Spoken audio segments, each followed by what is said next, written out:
So, hello friends, welcome to my new video. So, this is the continuation video of fundus fluorescence angiography that I started previously.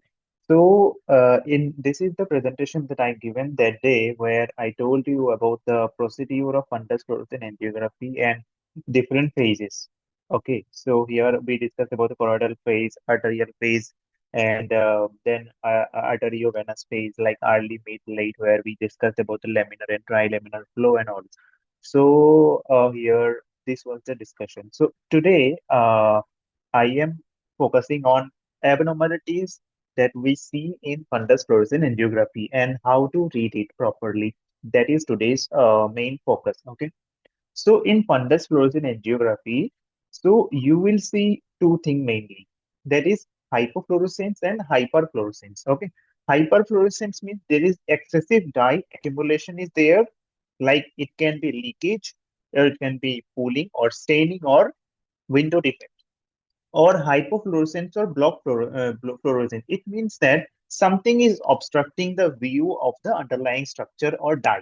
That is hypofluorescence. It will appear in a blackish manner. So we will discuss everything in this video. Okay. So let's start. So we will start with leaking or leakage. Okay. So what is leakage? So leakage in fluorescent angiography is when the dye escapes from damaged retinal vessel into the surrounding tissue, showing as a blurry. Here, if I show it, let me put the marker. So here, leakage means what? The blood vessels are not that much well developed or well formed, and because of that the dye is coming out from the blood vessel wall. So leakage is mostly seen in neovascularization stage where blood vessels are not well developed, so they rupture. So from that also, or because of the hyperpermeability of the blood vessel, dye start coming out. That is leakage. So here there is four stages are there: A, B, C, and D. Okay, so here this is the early phase. So early phase shows arterial filling clearly and retinal area are well defined. Dye is entering the retinal circulation, and here in this phase, no leakage is visible. If we go to the B picture here, so in B, you can see that uh, hyperfluorescence appear near the macula, possibly indicating it is a leakage, but we will go to the next pages and then we will see. So it can be suggestion of that it can be because of the microaneurysm or neovascularization, early signs. If you go to the C number here, you can see the area of hyperfluorescence become more intense and diffuse, indicating leakage into surrounding retinal tissue. And the borders are not well defined or fuzzy manner. That is a hallmark of dye leakage. And if you see here D, this is the late phase. Here the bright white area indicate that leakage is there. Okay, of fluorescence, leakage of fluorescence. So the most common cause is uh, vascular abnormality, like it can be choroidal neovascular membrane or it can be diabetic retinopathy. Okay, so here the optic disc also showing slight leakage, which can be a physiological or pathological depending on the content. But just I'm reading the here fundus photo only. Okay, so this is one leakage. So in leakage, you will see the dye first start in a small size manner and the size will gradually increase. Intensity will also increase, but the margin will be blurry. Let's go to the next part. That is pooling. So what is pooling? First of all, pooling is the accumulation of fluorescent dye in a pre-existing anatomical space, such as under the retina or RP. So it appears as a well-defined area of increasing brightness over time, with the dye staying confined with that space only. It do not spread. So let us now discuss the pooling in all phases. So here minutes are here written. You can see this is 0.59 minutes, 6 minutes, 30, 10 minutes, and 32 minutes. So here, let's start with this one. So here the retinal vasculature is visible with no dye accumulation in the lesion. This confirms the lesion is not filled by active vessels yet. But if you go to this one, 6.17, there is a mid phase. Here, you can see that the bright hyperfluorescence begin to appear in a round dome-shaped area. The dye start to collect in a fixed space, not spreading beyond the borders. And this indicates subretinal or sub-RPE pocket. And typically, it is mostly seen in central serous chorioretinopathy. Okay. So now, if you go to this part, this is 10.58. So here, the area become more intensely fluorescent. Dye continues to accumulate in the same anatomical pocket, and the borders remain sharply defined, confirming it is a pooling thing. And this is the very late phase. This is 32 minutes. So here the pocket remain bright and the dye is retained in the space only.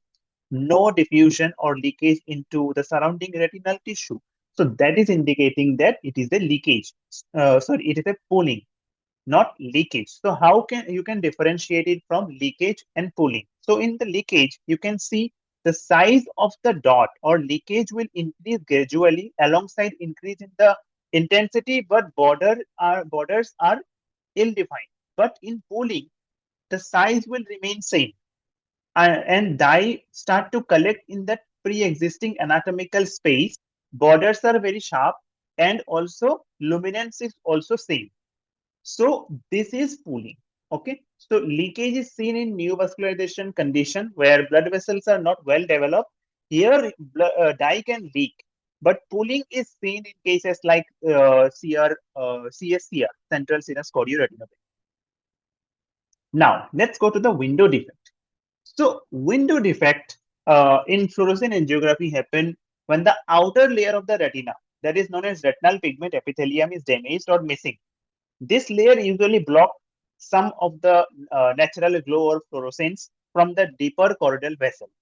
When it's gone or damaged, more of the background glow shine through, make the area look brighter on the scan.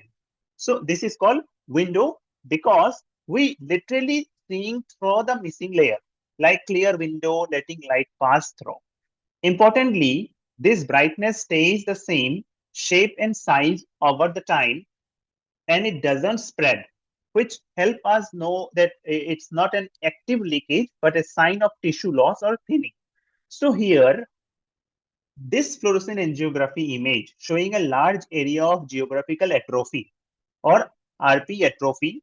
The bright zone is a classic window defect caused by loss of RP, allowing background choroidal fluorescence to shine through. So this type of hyperfluorescence doesn't spread or leak over time, which help differentiate it from active leakage, and it represent permanent damage or typical advanced dry ARM. Okay, so let's go to the next part. This is staining. So staining refers to the late hyperfluorescence that remain confined to a lesion or bind with a tissue, and it shines in the late phase also. So this FFA image displays the posterior pole of the retina. The optic disc appear hyperfluorescent with clear visualization of the retinal vessel. Multiple fluorescent spots are noted in the temporal to the macula, and this spot increase in intensity but do not enlarge in size over time, suggesting of staining. But here, the staining suggests a chronic and inactive lesion in the retina, suggestive of old CNBM scar and all. Here, let's talk about the block fluorescein. Block fluorescein occur when a substance like blood, pigment, prevent fluorescein from reaching the underlying choroidal fluorescence and leading to dark appearance of the angiogram.